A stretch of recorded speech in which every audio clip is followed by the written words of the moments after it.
Hi, my name is Anna Tallman. For those of you who are not familiar with me, I am a filmmaker and also a life coach. My husband and I have 3 kids. They're all under the age of 5 currently, and we're making a feature film this year in a month and a half now.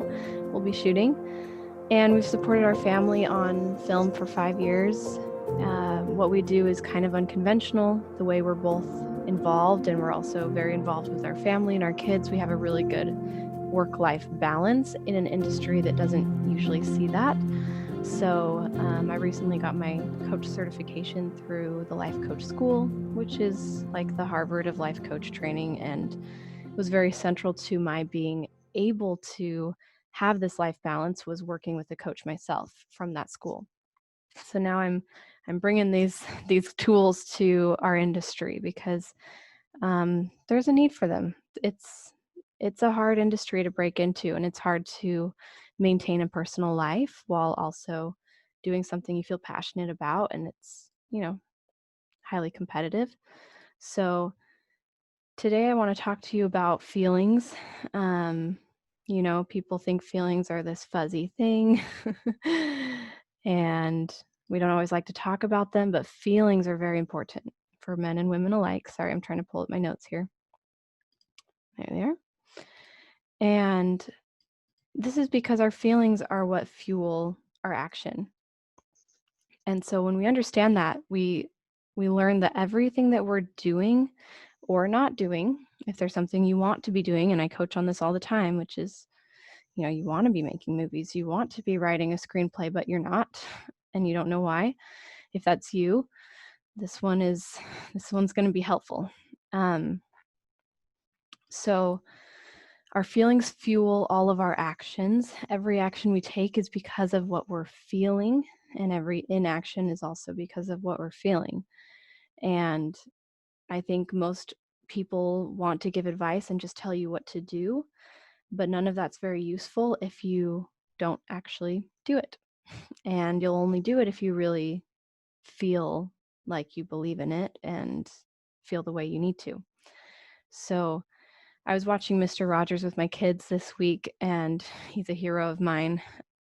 He has a song where he says, "What do you do with the mad that you feel? When you feel so mad, you could bite. When the whole wide world seems oh so wrong, and nothing you do seems very right." And I think we've all felt that at some point. And other emotions too. Maybe you felt discouraged when you want to serve others, but nobody seems to appreciate the value that you offer. Maybe you felt embarrassed or incompetent or angry or stuck. Whatever you're feeling, first of all, I want you to know that it's part of the human experience, and it's perfectly okay to feel that way. In fact, it's healthy. What's unhealthy is trying to resist those feelings, is trying to pretend they're not there, to push them down and avoid them. And we do this a lot. This is kind of what leads to a lot of anger and anxieties because of suppressed emotions that we're not processing. And because of that, they stay stuck and they grow and they fester. Sometimes they explode with even more force because we're just kind of holding it all inside. So it's healthy to allow yourself to have all of the feelings that you have as you go on your journey, your film journey, whatever that looks like. And I like to say that, your life should be your greatest masterpiece. If you can direct your life to be this story that's the most amazing one you ever tell, then that's going to be the best feeling of all. And it will influence your work. So let's just do a little exercise together. And I want you to tune into your body right now. Take a minute and notice, what feeling are you having?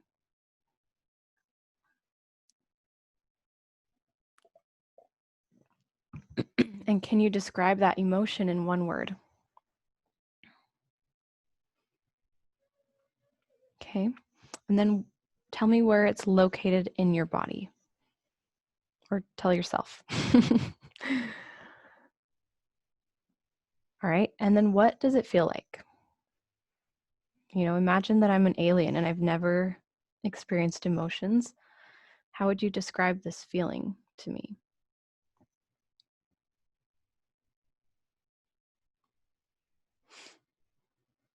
All right. And I just want you to notice what you feel like doing or not doing when you have this feeling, because there's probably a default response that your body's going to automatically want to use that emotion to fuel either inaction or a specific action that you might take. Um, Emotions are fuel. And this is something important to know because we have emotions as a resource that often we're taking for granted or fueling the wrong things with our emotion. We have our time, we have our money, these are our resources. We also have feelings that can fuel action. And what do we do with fuel? Right? We pour it into a vehicle and we get going. But we can only use our emotions as fuel if we allow them in the first place.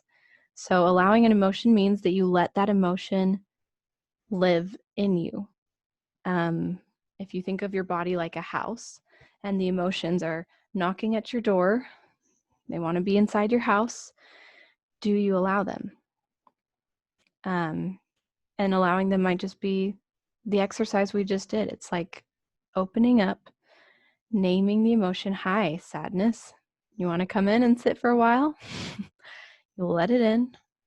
You kind of notice what it feels like.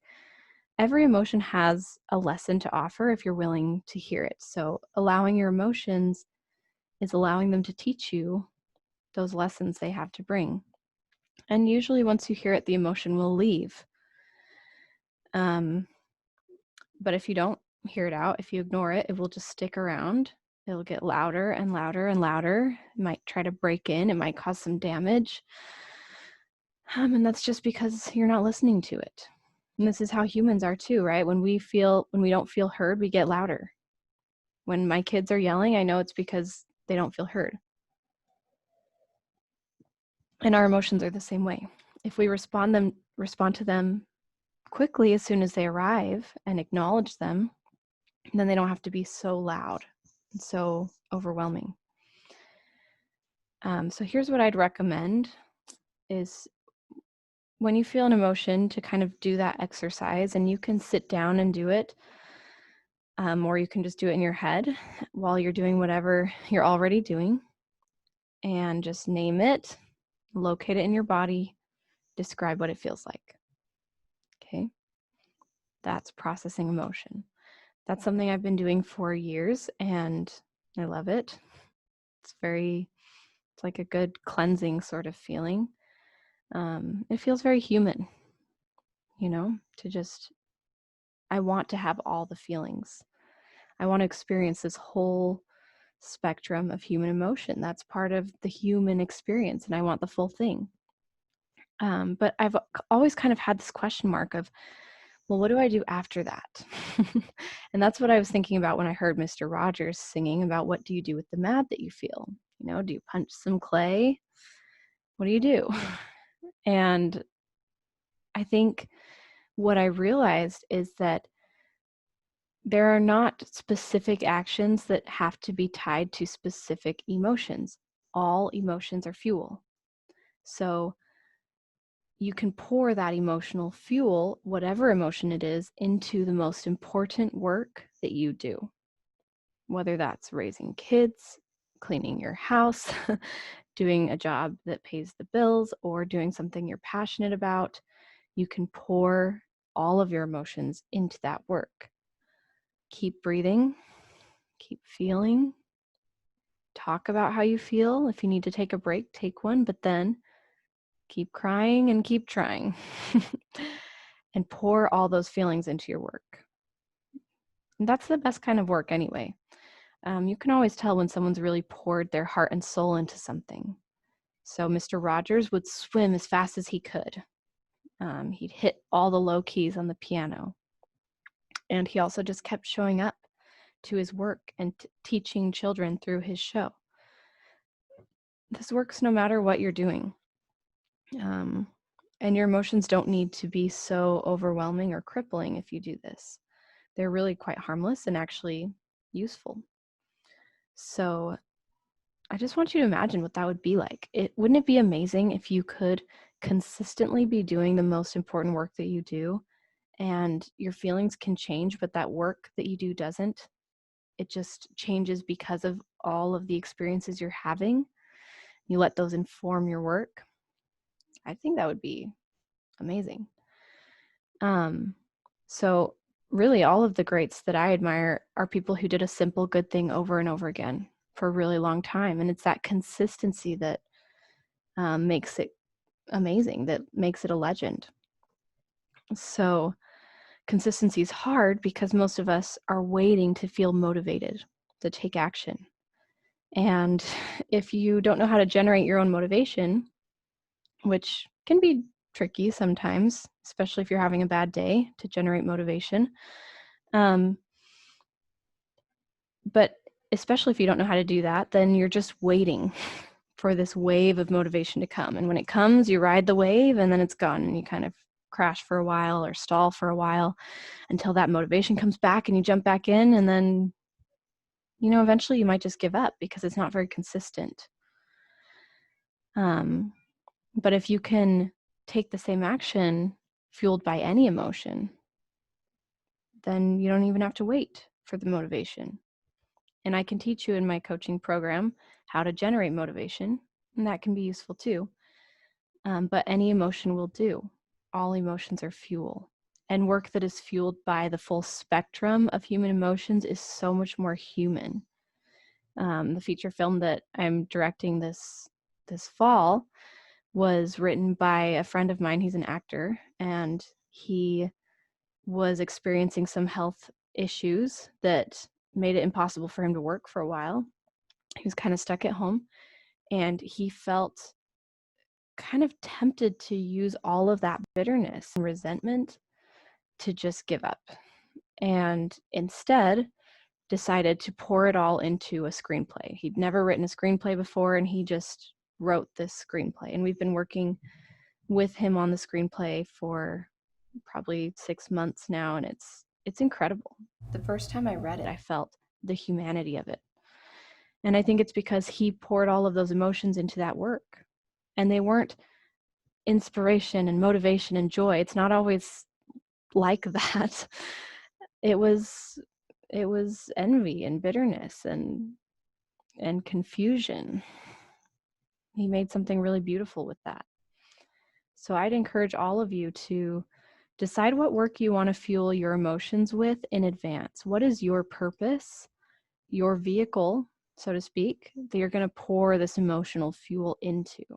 Where is it going to take you? Because if you have a purpose, then you'll get there with all this fuel. But if you don't, it's just like pouring out all over the ground, making a mess. It's not very fun. So decide in advance what your purpose is.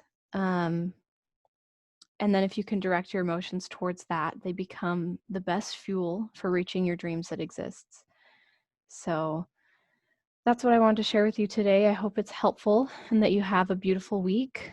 If you'd like to, I'd love to hear in an email or a social media comment what you do with the mad that you feel, with all the feelings that you feel, and how that looks for you. Any other additional insights you might have, I'm always open to hearing, and I like to make this kind of a discussion so it's not just me doing all the talking. So let me know what you think. And that's all for now. Hope you have a great day. I'll see you next time.